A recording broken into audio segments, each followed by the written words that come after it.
वक्ता राजनीति में आज देखिए अखिलेश यादव का यस फार्मूला क्या है। स्वागत है आपका, मैं हूं पंकज उपाध्याय, आप देख रहे हैं अनंत वक्ता।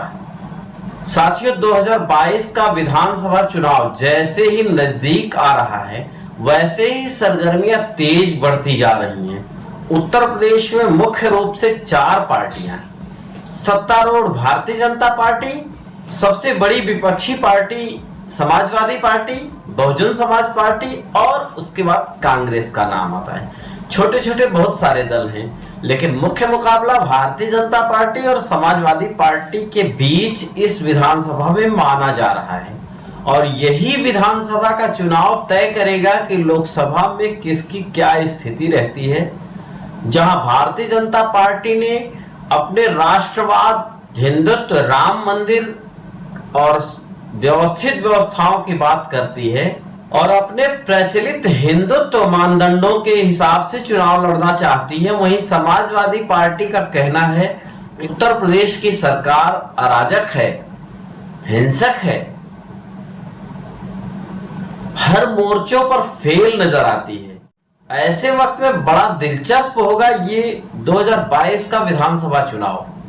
हम अनंत वक्ता के माध्यम से ये प्रयास कर रहे हैं कि आपको बता सके किस विधानसभा की क्या खासियत है, किस तरीके से कौन क्या उस क्षेत्र में कुछ अब तक नया हुआ है। बहुत सारी चीजें हैं। इन सारी बातों को लेके हम अनंत वक्ता में एक प्लेलिस्ट बना के आपके सामने आए हैं। यूपी इलेक्शन 2022 बात करते हैं विषय की। इस समय समाजवाद का सीधा मुकाबला राष्ट्रवाद से है। राष्ट्रवाद यानी भारतीय जनता पार्टी पर अखिलेश यादव हमेशा सोशल मीडिया के माध्यम से ट्विटर वॉर करते हैं। अखिलेश यादव कितने मजबूत हैं यह पता चलेगा अगली साल 2022 के विधानसभा चुनाव में। लेकिन इसके पहले हम जानते हैं, अभी हाल ही में उत्तर प्रदेश में त्रिस्तरीय चुनाव हुए हैं ग्राम पंचायतों के। उन ग्राम पंचायत चुनावों में बहुत अच्छी जीत समाजवादी पार्टी ने किया है। बात की बात है कि वो जिला पंचायत चुनाव में बुरे तरह से भारतीय जनता पार्टी से हार गई। अब सवाल ये उठता है कि अखिलेश यादव कहां से कमजोर पड़ते हैं। यानी उन्हीं के क्षेत्र में त्रिस्तरीय चुनाव के पहले चरण ग्राम पंचायत चुनाव में जहां आदमी अच्छा प्रदर्शन कर रहा हो, जिला पंचायत तक आते आते उसकी स्थिति बद से भी बदतर के कगार पे है, तो क्या माना जाए, उसमें कहां कमी है। मैंने अपने विभिन्न माध्यमों से कई बार सवाल उठाया है कि क्या सैफई के समाजवाद से सारनाथ का बुद्ध दर्शन अच्छा है। अगर अच्छा है तो किस तरीके से अच्छा है। इस पे लोगों ने मेरे साथ जुड़ के कुछ कमेंट्स किए, खट्टे मीठे अनुभव रहे हैं उसको मैं समय समय पर साझा करता रहूंगा आपके साथ में।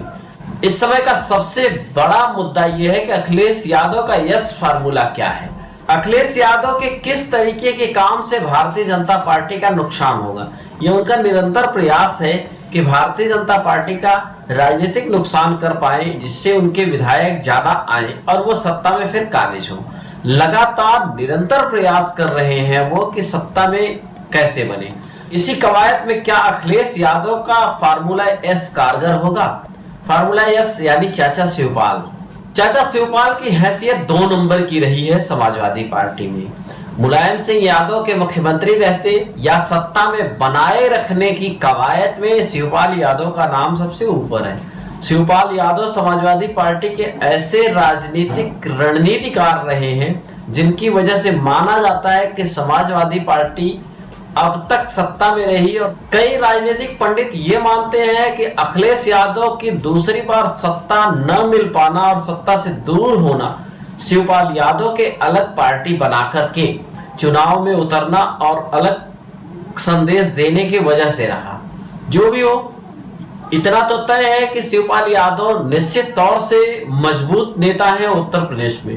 अब वो कितना फायदा कर पाते हैं अलग पार्टी में रह के या समाजवादी पार्टी में फिर से शामिल होकर, ये बड़ा दिलचस्प सवाल होगा। क्या इतने आगे बढ़ने के बाद चाचा शिवपाल भतीजे के साथ आते हैं? क्योंकि राजनीतिक महत्वाकांक्षा शिवपाल यादव की भी है। यूपी राजनीति पर स्पेशल कवरेज हम आपको इस विधानसभा चुनाव तक देते रहेंगे।